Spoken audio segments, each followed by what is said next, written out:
এই বিগত শিক্ষণ কোন নদনালা খালবিলে পানি দেওয়া হয়নি। এই বিগত শিক্ষণ কোন আটলান্টিক মহাসাগরের পানি দেওয়া হয়নি। এই বিগত শিক্ষণ কোন বঙ্গোপসাগরের পানি দেওয়া হয়নি। এই বিগত শিক্ষণ করার জন্য আমরা পূর্বপুরুষদের বুকের পাথরে ফেলে দিতে হয়েছে। খুবই ভালো এই ভারতবর্ষের স্বাধীন হয়েছে। কিন্তু বুঝল দোস্ত আজিজ আমরা মনে করছি আমাদেরকে আজ বলছে যে অনেক ছেলে বলছে জাতীয় বাংলা বলছে যে ভারতবর্ষের এই ভারত মুসলমানেরা ভারতবর্ষের জন্য কি করে গিয়েছে, এই ভারতবর্ষের মুসলমানেরা কি আছে, এই ভারতবর্ষের মাটিতে মুসলমানদের কিছু নাই। তাই বলছে কিন্তু ভারতের মুসলমানদের এইভাবে আস্তে আস্তে আমাদেরকে তাড়িয়ে দিচ্ছে।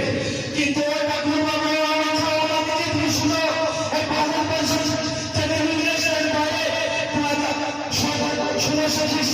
প্রথম দিকে ইস্টিতে কোম্পানির ভারতবর্ষের মাটিতে আসে, আসার পর আস্তে আস্তে ব্যবসা করার জন্য নাই এই ভারতবর্ষের মাটিকে রাজত্ব করতে শুরু করে।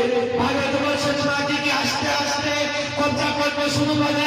কব্জা করতে শুরু করার পর তখন দেখলেন যে মুসলমানেরা দেখলেন যে এইভাবে যদি আমাদের মুসলমানদেরকে কব্জা করতে শুরু করে দিচ্ছে আমরা তো এভাবে আর থাকতে পারবো না।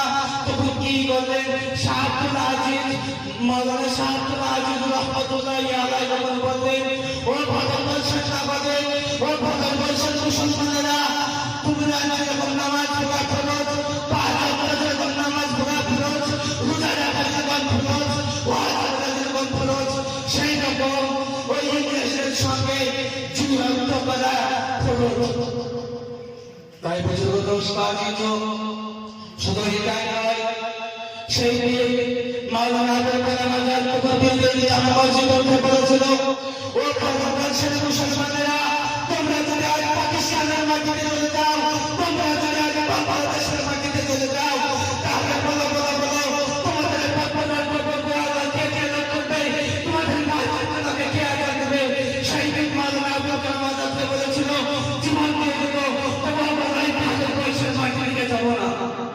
বুঝলো দোস্ত আজিজ সেই দিল্লি থেকে দাওয়াতি পর্যন্ত সাধারণ হাজার আগের পর্দান ঝুলানো ছিল, ফাঁসি দিয়ে দিয়েছিল, একটা গাছে ফাঁকা ছিল না।